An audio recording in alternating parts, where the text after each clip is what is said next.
being on the right side, not just the winning side.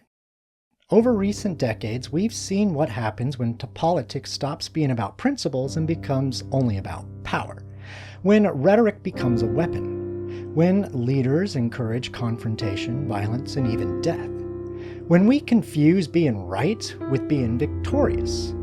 This isn't just a lament about politics. It's a warning for our moral, cultural, civic, and spiritual soul. We live in a moment where power demands picking winning over what is right.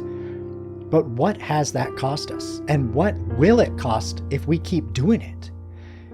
Can we claim to hold moral values if we embrace hatred, lawlessness, even murder just to get a win?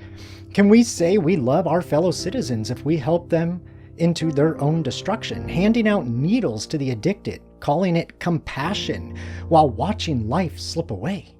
When leaders tell their followers to get in their face and peaceful protests become an excuse for violence, when debate is met with loathing and bloodlust, are we still being Americans, patriots, missionaries, torchbearers of liberty?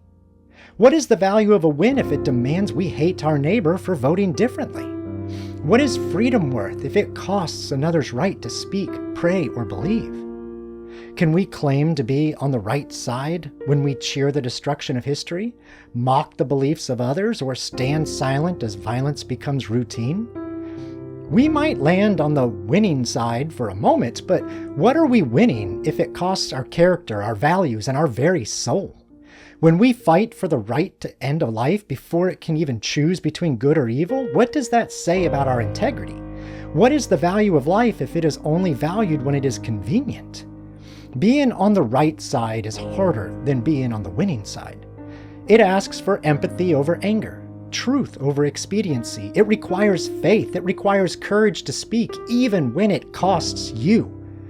If we want a nation worthy of its founding, we must stop chasing victories that destroy our very character. What are your values worth if you sell them for a win? What is your character worth if you trade it for applause? Is it worth trading what is right if it requires foreign exchange for your soul? It's time to choose to be in control. This is hard. Instead of letting fragile emotions control us, that is easy. It's time to choose what is right, not just what is easy or what wins. A sitting U.S. president was mocked while a celebrity held a bloody replica of his severed head. People cheered, laughed, and shared it.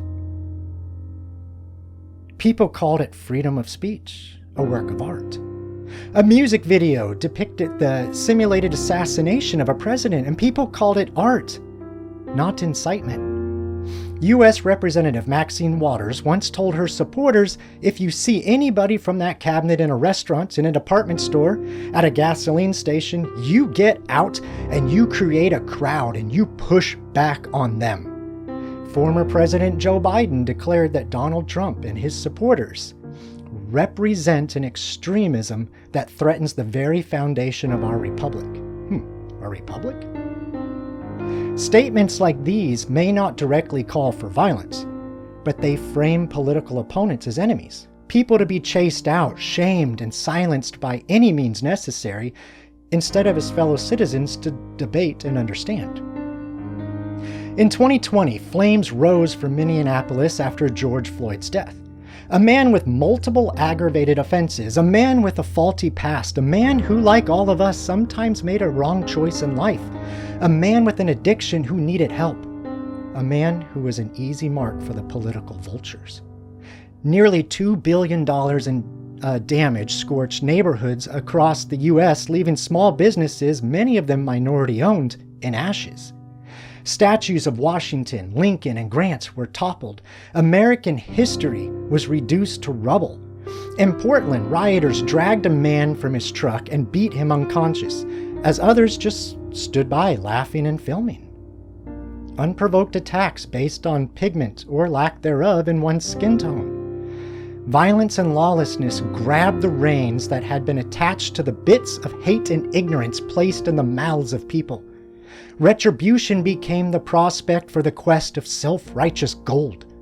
History blotted out while ignorance held the pen to revisionism. And while the smoke still curled from the ruins, politicians called it mostly peaceful. The vultures fed. Meanwhile, a gunman took aim at a former president. Crowds online cracked jokes and posted memes. After Charlie Kirk was shot during a public event, social media posts appeared celebrating his death, dancing, mocking, congratulating. What was the crime? Thinking differently? Speaking publicly about ideas? Political violence is no longer hypothetical. It's a part of our daily sorrow. Sorrow for some, but food for others. A brief moment of silence for the fallen defenders of America's great republic.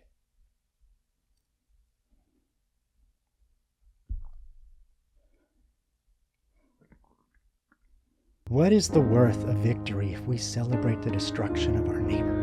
If we see the smoldering ashes of liberty as the sweet aroma of victory? What is the worth of freedom if we fuel it with hatred?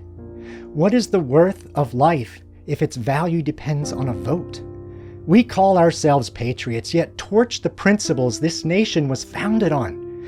We claim to fight for liberty while silencing anyone who questions us. We say we love America while trying to erase her history because it offends us or doesn't serve our politics. And if you have to burn your own city down to prove your point, well, maybe your point needs some work. Can the Golden Triangle stand if we remove the foundation stone of life and liberty? Being American isn't about winning at any cost. It's about choosing what is right, especially when it costs. May we have the courage to trade the thrill of victory for the honor of virtue. May we stop chasing the winning side and start standing on the right side. As Abraham Lincoln said, "My concern is not whether God is on our side. My greatest concern is to be on God's side, for God is always right."